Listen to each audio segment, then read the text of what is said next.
BRIN is committed to strengthening Indonesia's contribution to the Global South through interdisciplinary, collaborative, and impactful research.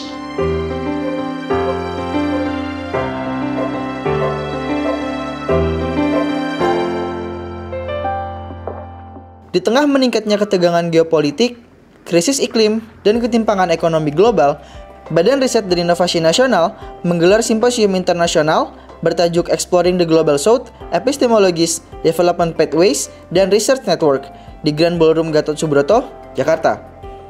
Simposium ini menjadi ajang strategis yang mempertemukan akademisi, peneliti, pembuat kebijakan, dan pelaku industri dari berbagai negara berkembang di kawasan Global South. Tujuannya untuk memperkuat solidaritas dan memperluas jejaring kolaborasi riset serta kebijakan dalam menghadapi tantangan bersama. Global South merupakan istilah yang digunakan untuk merujuk pada negara-negara yang umumnya dikategorikan sebagai negara berkembang, yang sebagian besar terletak di kawasan Afrika, Asia, dan Amerika Latin.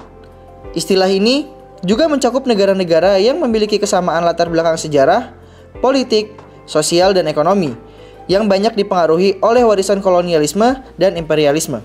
Wakil Kepala BRIN Amarullah Octavian menegaskan bahwa forum ini merupakan langkah penting Indonesia dalam mendorong kebijakan kolaboratif yang adaptif dan inklusif, guna menghadapi dinamika geopolitik serta tantangan global.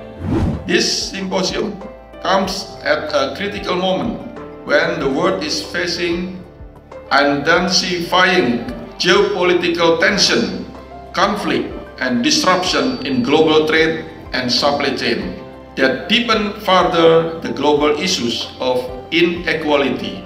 As the National Research Agency of Indonesia, BRIN is committed to strengthening Indonesia's contribution to the Global South through interdisciplinary, collaborative, and impactful research. We believe that knowledge-based cooperation, policy innovation, and cross-border partnership are essential for addressing shared challenges and building a more sustainable and inclusive global future. I would also like to highlight the importance of knowledge diplomacy, a form of diplomacy rooted in science, technology, and innovation. Through partnership like this, we not only build a robust academic network, but also foster mutual understanding, trust, and solidarity among Global South nations. Wakil Menteri Luar Negeri RI, Arif Hafaz Ugroseno, menyoroti pembangunan sebagai agenda utama diplomasi Global South. Ia menekankan perlunya reformasi sistem pemerintahan global yang lebih adil melalui penguatan hubungan antar masyarakat, dunia bisnis, dan institusi.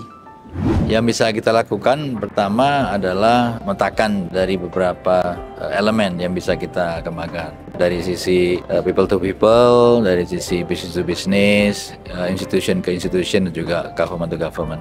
Nah, yang dari sekarang ini kita lihat langkah BRIN misalnya, itu mengadakan suatu pertemuan antara scholars dari negara berkembang. Ini merupakan salah satu upaya yang sangat luar biasa untuk menunjukkan kepemimpinan Indonesia dalam mempersatukan para ilmuwan dari negara berkembang untuk membuat suatu kerjasama yang konkret yang nyata. Simposium ini juga menjadi bagian dari Forum Tahunan Pareto 2025 dan program kolaborasi JSPS Core to Core yang diharapkan dapat memperkuat kapasitas riset dan pengaruh politik negara-negara berkembang di kancah internasional.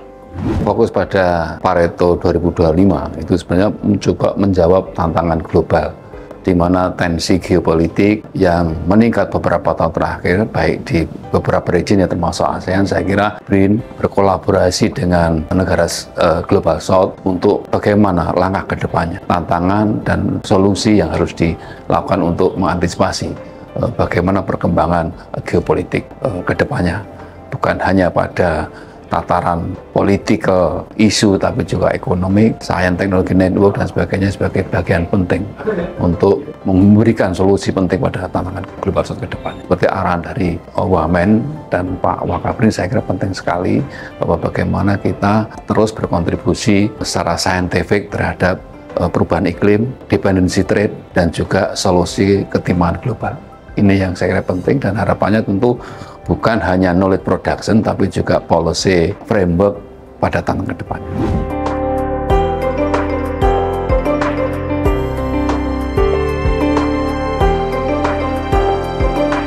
Hari Kebangkitan Teknologi Nasional ke-30. Bangkitkan riset dan inovasi untuk Merah Putih.